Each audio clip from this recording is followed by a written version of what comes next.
Hello class, and in today's video I shall be trying to explain to you how to solve this relatively difficult question that was featured on the SAT final exam.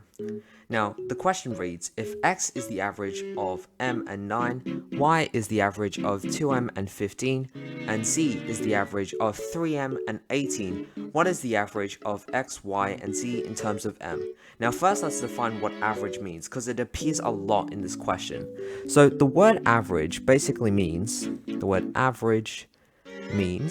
the total over the amount, which the total being the sum, and the amount being the amount of stuff in the total, the quantity. So the amount. And now let's define all our variables, which is x, y, and z. So x is the average of m and 9. X is the average. So what's the total of m and 9? The total is m plus 9. That's just how math works. M plus 9. Over how many terms you got there? 2. That's the amount. Now we can do this, we can repeat this with y and z. They all follow the same pattern. So y is the average of 2m and 15. 2m plus 15 all over how many terms you got there? 2. Same with z. Z is the average of 3m and 18. 3m plus 18. How many terms you got there? 2. Okay, now we need to find the average of x, y, and z in terms of m. This is the final question. So, the total of x, y, and z in terms of m is all of these fractions that we got here. So, sum those up, m plus 9 over 2 plus 2m plus 15 over 2 plus 3m plus 18 over 2 over how many terms you got there? You got 3. That's the amount. So now, if you notice something right here, don't say it out loud, but the numerator.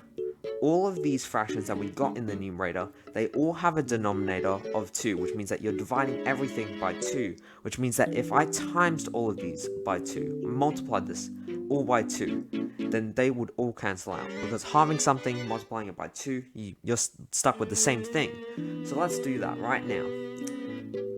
So times the numerator by 2, you also have to times the bottom by 2, that's just how math works.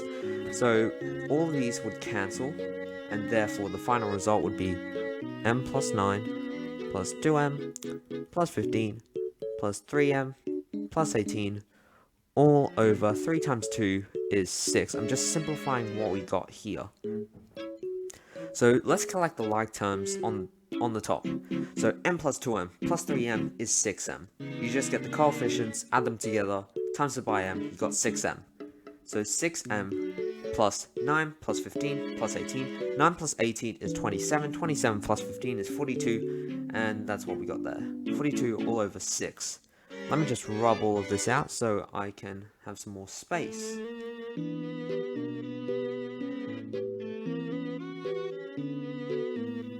So let's factorize the top right over here. So 6m plus 42. How do we factorize that? Take out the common factor. The common factor should be 6. So 6m divided by 6 is just m. So 6 times m plus 42 divided by 6, that's 7. So 6 times m plus 7 all over 6. And we can actually cancel out the 6 over here and the 6 in the denominator, leaving us with m plus 7, which should be one of the options right over here. So the answer to this question is B. Thanks for watching. I hope you learned something. See you next time.